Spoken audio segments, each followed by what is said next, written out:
Buenos días, queridos alumnos. ¿Qué tal? ¿Cómo estáis?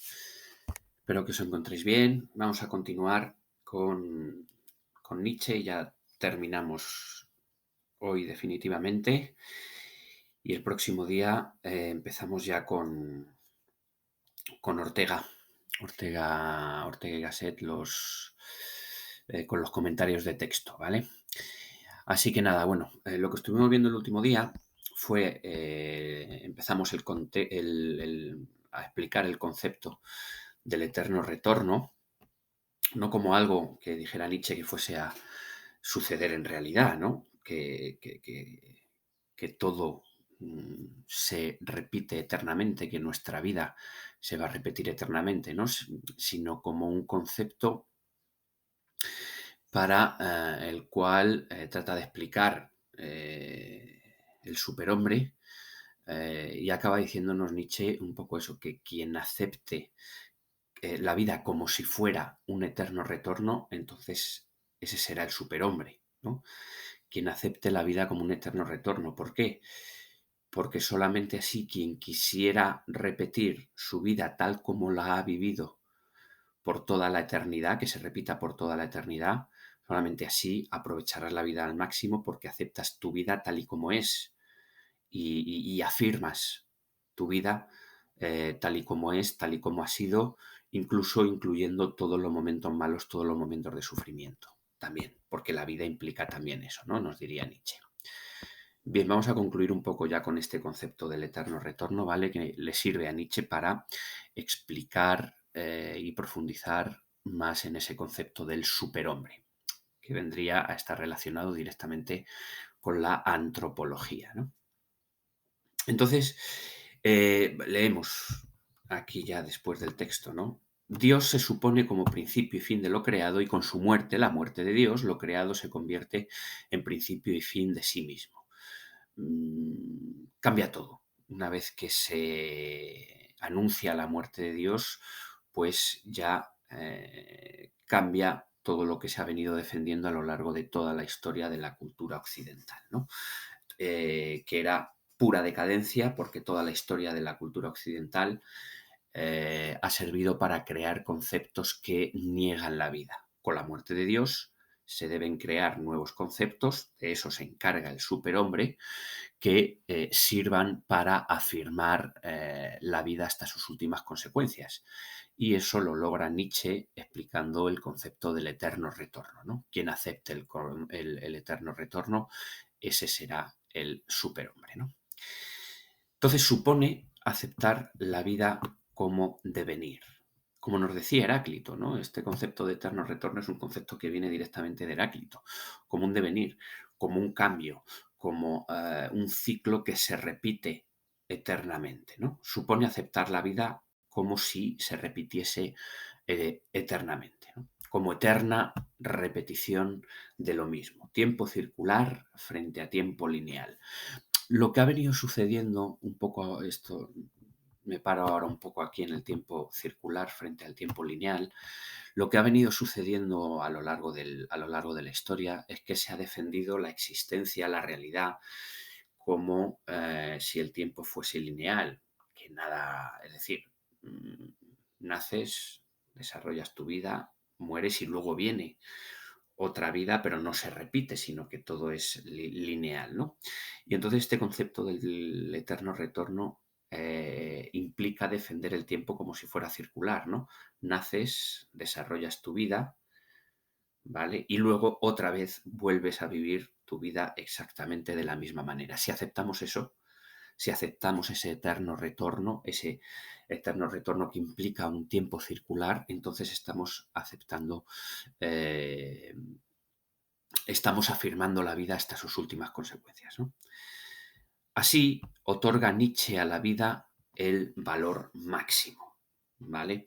Entendiendo la vida como si estuviese compuesta por un tiempo circular. Ese, esa sería la vida como un valor máximo, ¿no? La vida tiene momentos de alegría que aceptaríamos repetir de manera continua. Claro, cuando somos felices, pues diríamos, pues que esto se repita siempre, eternamente, no hay problema. Pero también implica necesariamente, no puede ser de otra manera, sufrimiento y dolor. todo esto que implica la vida, que implica también sufrimiento y dolor, es lo que se ha hecho, por ejemplo, lo que se ha hecho en nombre de Dios a lo largo de toda la historia, pues es tratar de evitar el sufrimiento y el dolor que implica la vida, creando otros conceptos, otra vida, ¿vale? Y al crear esa otra vida, pues entonces el dolor que puede suponer la muerte o la muerte de un ser querido, etcétera, pues entonces quedaría aplacado porque incluso podría reencontrarme con ese ser querido en otra vida, ¿no? Entonces, pues, ¿qué es lo que nos dice Nietzsche? Nos dice Nietzsche, bueno, no hay otra vida más que esta, ¿no? ¿Aceptaríamos vivir nuestra vida eternamente, incluso con el sufrimiento y el dolor que supone vivir? ¿Aceptaríamos esa repetición eterna? Si la respuesta es un no, no, yo no aceptaría. Yo, por ejemplo, de mi vida, pues quitaría este momento que he vivido y este otro momento que lo pasé muy mal y etcétera, ¿no? Si la respuesta es que no acepto vivir mi vida tal y como la he vivido, entonces no seríamos el superhombre, ¿no? Ese concepto del superhombre del que habla Nietzsche. Sin embargo, si sí acepto la vida tal y como la he vivido, entonces ese sí sería el concepto del superhombre que defiende Nietzsche, ¿no? El superhombre sí acepta la vida con todas las consecuencias que implica vivir. El superhombre no crea conceptos para escaparse de esta vida que tiene sufrimiento y dolor, ¿vale? No crea conceptos, no crea otras vidas para escapar de ese sufrimiento y dolor que implica esta vida, ¿no? Por lo tanto, el superhombre acepta la vida tal y como es, incluso con su sufrimiento y su dolor.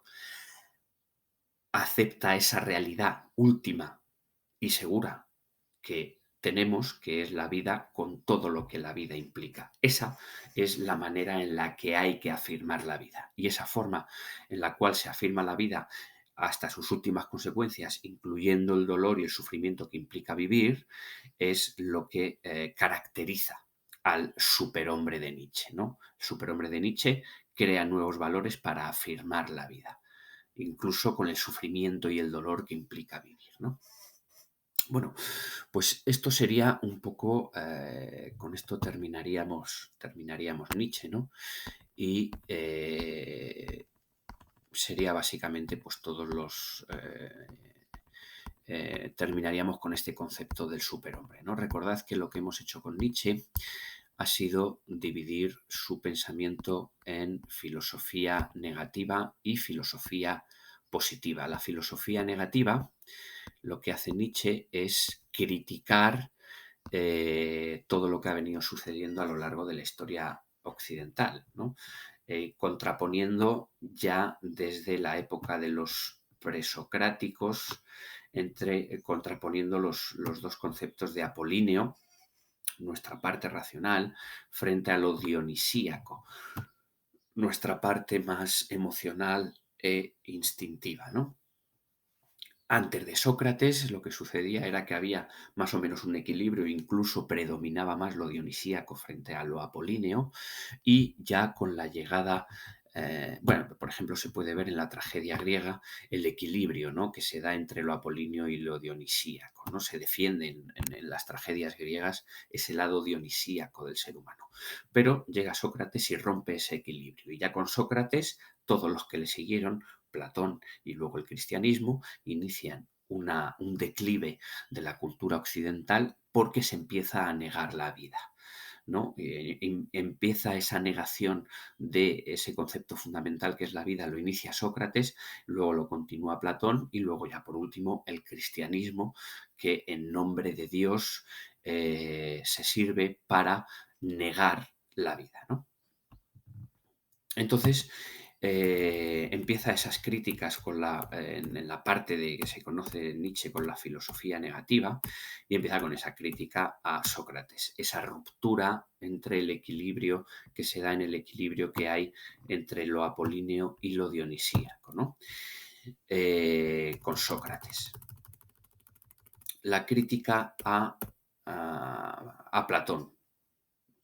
Al final viene siendo un poco lo mismo, pues Platón se crea un mundo que es el mundo de las ideas, ¿verdad?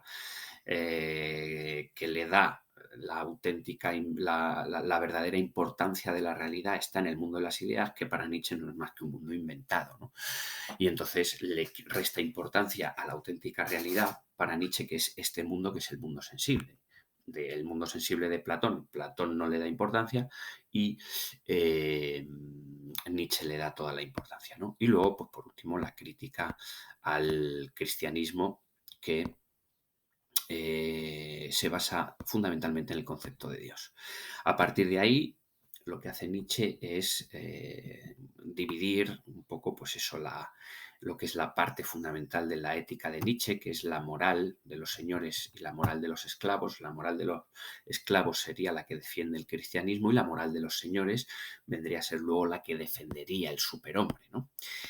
Y luego empieza con la filosofía positiva. La filosofía positiva se inicia con el anuncio de la muerte de Dios. Una vez que se anuncia la muerte de Dios, viene la etapa del nihilismo, que puede haber se puede dar de dos formas este nihilismo: el nihilismo negativo, en el cual no superamos esa etapa del nihilismo, y el nihilismo positivo, que sirve para superar definitivamente todo lo que ha supuesto el concepto de Dios, ¿no? Y entonces por eso se da una transmutación de los valores. Lo que se consideraba bueno ahora se considera malo, y lo que se consideraba malo ahora se considera bueno, ¿no? Y se cambia ese yo debo, que es mucho más racional y apolíneo, y se debe cambiar por el yo quiero, que es mucho más instintivo y está más relacionado con lo dionisíaco, ¿no? Entonces nace el superhombre. Explica la llegada del superhombre con estas tres transformaciones: de primero el camello, que lleva una enorme carga, luego el león, que lucha para quitarse esa enorme carga, y luego el niño, que ya se deshace de todo el pasado, de todo el declive que ha habido a lo largo de la historia de la cultura occidental, para, de una forma, un niño es mucho más pasional, instintivo, dionisíaco, para así afirmar la vida, ¿no? Hasta sus últimas consecuencias. Surge así, con esta llegada del superhombre, la voluntad de poder, que define al superhombre, para al final llegar a este concepto del eterno retorno, en el cual pues bueno, como hemos explicado ahora al final, ¿no? Este concepto del eterno retorno le sirve a Nietzsche para definir cuál sería el carácter, ¿no?, de afirmación de la vida que tendría el superhombre, ¿no? Por lo tanto, esto vendría a ser un poco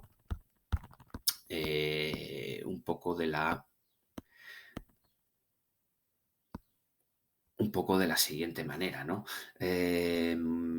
Todo lo que sería la parte de la teoría del conocimiento vendría a ser, perdonadme, toda esta parte de crítica. La parte de la teoría del conocimiento sería toda esta crítica, ¿no?, de crear realidad de lo que se ha hecho a lo largo de la cultura occidental, que es crear nuevas realidades, en vez de y negar esta realidad que es la auténtica que tenemos, ¿no?, esta vida. Todo eso sería la parte de la teoría del conocimiento, ¿no? La parte de la ética vendría determinada por la moral de los señores y la moral de los esclavos, como consecuencia de la crítica al cristianismo, y también la parte de la transmutación de los valores, ¿vale? Eso sería la parte de la ética, ¿no? La parte de la antropología vendría con el nacimiento del superhombre, explicar las tres transformaciones, la voluntad de poder y el eterno retorno. Eso sería la antropología en Nietzsche, haciendo siempre, respondiendo siempre, haciendo una pequeña introducción para llegar al superhombre, ¿vale? No voy, pum, y escupo ahí el superhombre directamente, sino siempre, porque todo el pensamiento está relacionado, ¿no? Y luego el concepto de Dios, pues muy sencillo, ¿no? Sería pues la crítica al cristianismo y el anuncio de la muerte de Dios, ¿vale? Sería básicamente eso en lo que se divide la filosofía de Nietzsche. Por lo tanto, no hay política en la filosofía de Nietzsche, ¿vale? Tenemos los cuatro problemas que trata Nietzsche: teoría del conocimiento, prácticamente todo. Teoría del conocimiento, pues la filosofía negativa de Nietzsche, ¿no? Antropología, fundamentalmente el superhombre. Ética, moral de los señores, moral de los esclavos y transmutación de los valores. Y Dios, crítica al cristianismo y la muerte de Dios, con el nihilismo positivo, negativo, etcétera, ¿no? Y política que no trata, ¿vale? Esos serían los 4 problemas que tenemos. Y luego con recordad, de los autores contemporáneos, pues tenemos a Marx, para poder combinarlos, pues que trata directamente, sí, fundamentalmente el problema de la política. Por lo tanto, ya a la hora de contestar alguna pregunta de la filosofía contemporánea, ya tendríamos todos los problemas entre estos 2 autores, ¿no? Nietzsche, Marx también trata el problema de Dios, el problema de la antropología, bueno, pues ya tendríamos todos los problemas más o menos ahí tratados, ¿no? Así que nada, queridos alumnos, seguimos el próximo día con Ortega y como siempre, pues nada, agradeceros que estéis ahí y seguimos el próximo día con más clases. Cualquier duda, por favor, hacedmela llegar, intentaremos resolverla. Os mando un saludo muy grande a todos.